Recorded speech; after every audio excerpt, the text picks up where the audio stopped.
خبر. لا لا لا لا. اوه، ايه ده كل دراعها يا جماعة، كل دراعها وقطعها 100,000 حتة. ايه ده؟ صعب قوي.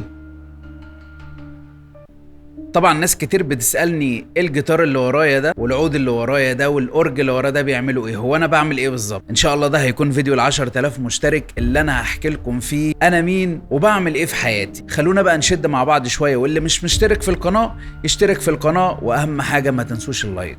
حوت الأوركا القاتل.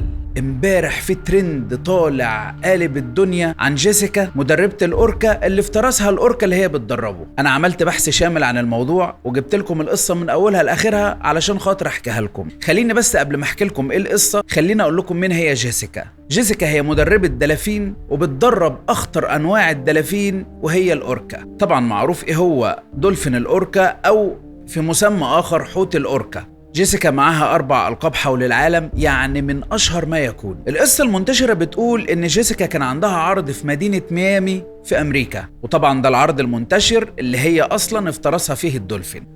بيقولوا إن جيسيكا قبل العرض بساعة تقريبا راحت لإدارة المكان وبتقول لهم إن الحوت اللي هي بتعمل بيه العرض مش في المود، يعني زي ما تقول كده بالبلدي متعصب، مش عايز يطلع النهارده يعمل عروض، ملوش مزاج. واقترحت بالفعل على الإدارة إن هم يلغوا العرض تماما علشان سلامتها وسلامة الناس، ولكن الإدارة طبعا كان ليها رأي تاني والحوت كان ليه رأي تالت. الإدارة ردت عليه وقالت لها ما ينفعش إن احنا نلغي العرض، لازم تتصرفي وتحاولي إنك انت تروضي كده الحوت وتتعاملي معاه بالراحة جدا، لأن الناس حاجزة تذاكر واحنا مش هنقدر إن احنا نخسر. فهنا جيسيكا خدت المخاطرة وبالفعل دخلت علشان خاطر تبتدي العرض بتاعها والشو بتاع كل مرة، ولكن هنا الحوت كان ليه بقى رأي ثالث خالص غير رأي جيسيكا وغير رأي الإدارة. طبعا الفيديو المنتشر على السوشيال ميديا واللي الناس كلها بتشيره في كل حتة مبين إن في حالة افتراس من الحوت لجيسيكا. طيب السؤال هنا، لو بالفعل القصة دي حقيقية، ايه اللي يخلي حوت وهو معروف عنه انه هو من الحيتان الأليفة يفترس صاحبه او يأذيه او يضره؟ بالاخص كمان انه يقال ان الحوت ده جيسيكا كانت بتدربه على مدار 10 سنين، يعني تقريبا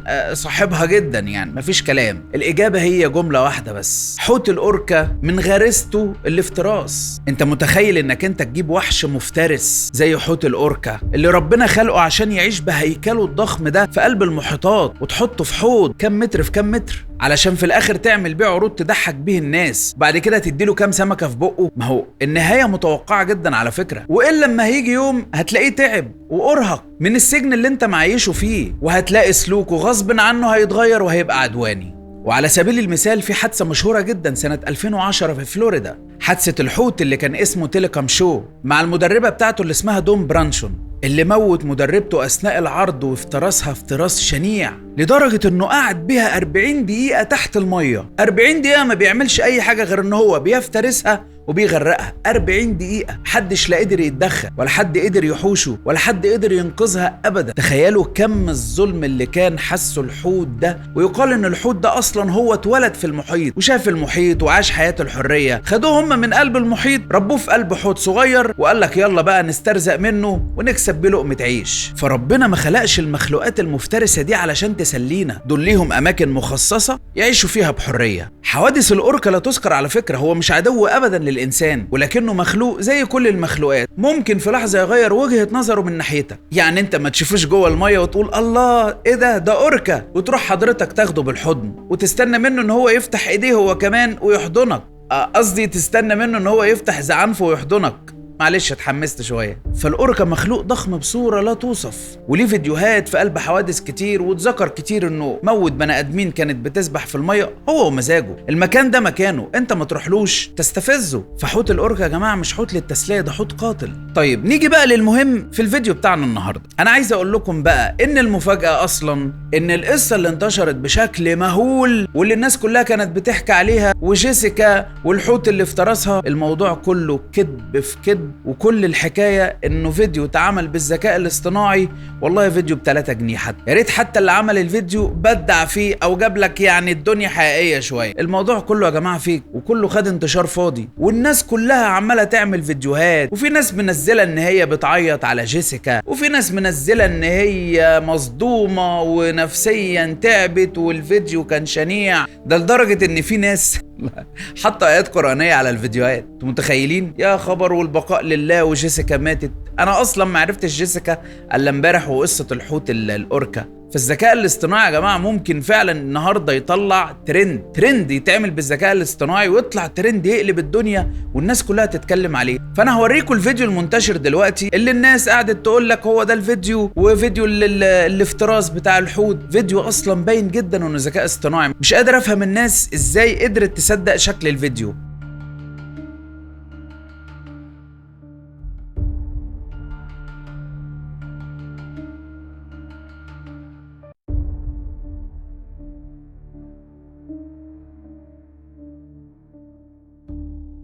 يعني الفيديو باين جدا ان هو فيك. يعني انتوا واخدين بالكم الفيديو جاي وهو طالع في الاخر الحوت وهي لازقه في بطنه، فما اعرفش لزقت في بطنه ازاي صراحه يعني.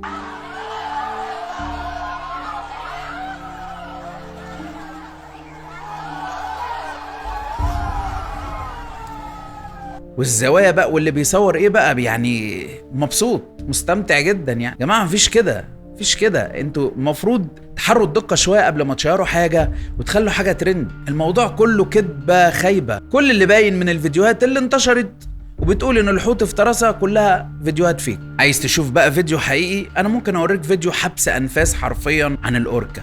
واحده كانت بالقارب بتاعها في قلب الميه، لقت مجموعه من الاوركا معديين حواليها كده ورايحين يقولوا لها سلام عليكم، حضرتك رايحه فين وجايه منين؟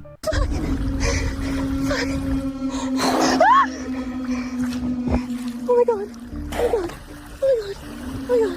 It's okay. Hi. I'm just saying hi. I'm just saying hi. It's okay. It's alright. Fuck. Fuck. It's okay. It's okay. Oh god. It's alright. Hi. Hi buddies. Oh my god. Oh my god. Oh my god.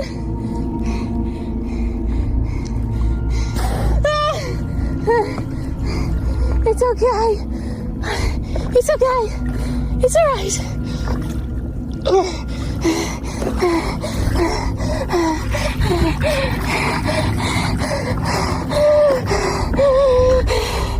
It's okay.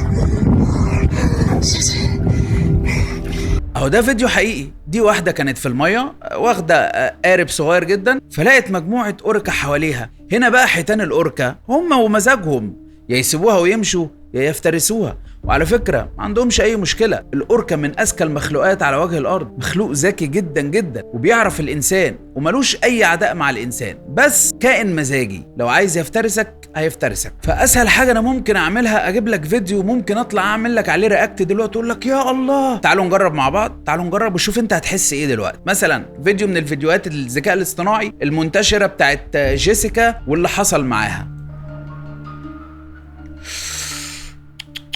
يا خبر، لا لا لا لا، اوه ايه ده؟ ده كل دراعها يا جماعة، كل دراعها وقطعها 100,000 حتة. ايه ده؟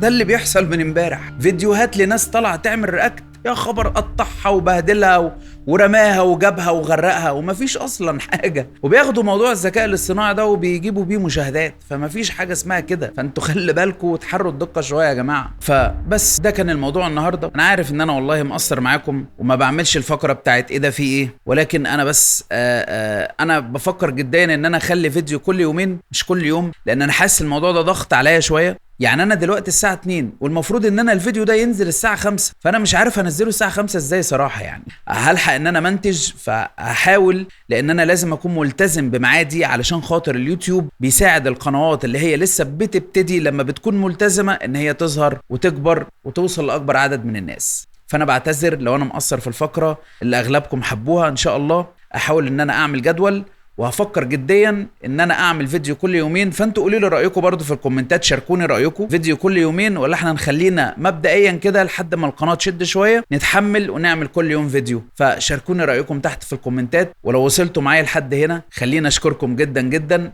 انا بحبكم جدا والله. ما تنسوش اللايك والشير، ولو مش مشترك في القناه ارجوك اشترك. عايزين نوصل لل10,000 مشترك. اشوفكم في فيديو جديد. كان معاكم وسام، سلام.